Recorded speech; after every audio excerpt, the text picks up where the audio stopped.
रात का अंधेरा मक्का पर छाया हुआ था।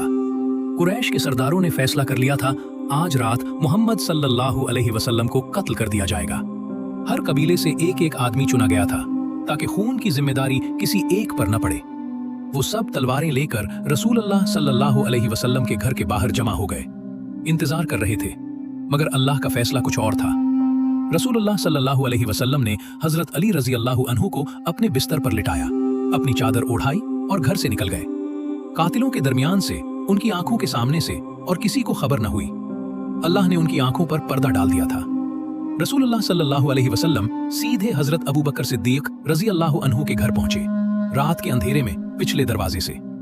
हजरत अबू बकर रजी अल्लाहु अन्हु ने दरवाजा खोला और सामने रसूलुल्लाह सल्लल्लाहु अलैहि वसल्लम को देखा तो आंखों में आंसू आ गए।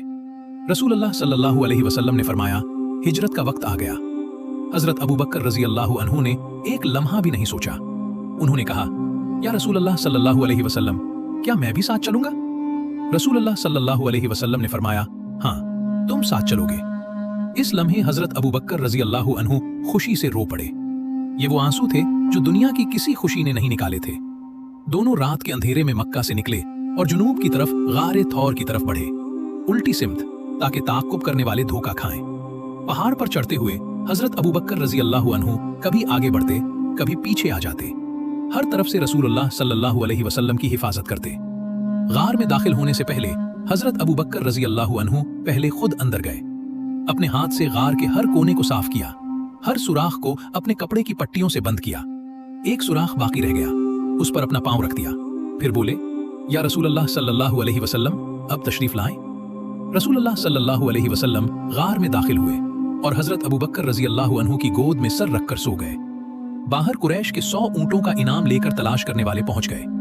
गार के मुंह तक आ गए, इतने करीब कि हजरत अबू बकर रजी अल्लाहु अन्हु ने उनके कदमों की आवाज सुनी।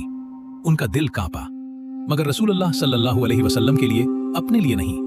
उन्होंने आहिस्ता से कहा, या रसूलुल्लाह सल्लल्लाहु अलैहि वसल्लम, अगर उन्होंने नीचे देखा तो हमें देख लेंगे। रसूलुल्लाह सल्लल्लाहु अलैहि वसल्लम ने फरमाया, अबू बकर, उन दो के बारे में तुम्हारा क्या गुमान है जिनके साथ तीसरा अल्लाह हो? ये अल्फाज सुनते ही हजरत अबू बकर रजी अल्लाहु अन्हु का दिल सुकून से भर गया। और फिर अल्लाह ने अपना करम फरमाया। गार के मुंह पर एक मकड़ी ने जाला बन लिया, एक कबूतर ने घोंसला बना लिया। कुरैश के लोगों ने देखा, जाला और घोंसला सलामत है, यहाँ कोई नहीं गया, और वो पलट गए। अल्लाह ने एक मकड़ी के जाले से अपने नबी सल्लल्लाहु अलैहि वसल्लम की हिफाजत की। ये है वो सबक जो गारे थौर का वाकया देता है। जब इंसान अल्लाह पर भरोसा कर ले तो मकड़ी का जाला भी दुश्मन की तलवार से ज्यादा ताकतवर हो जाता है।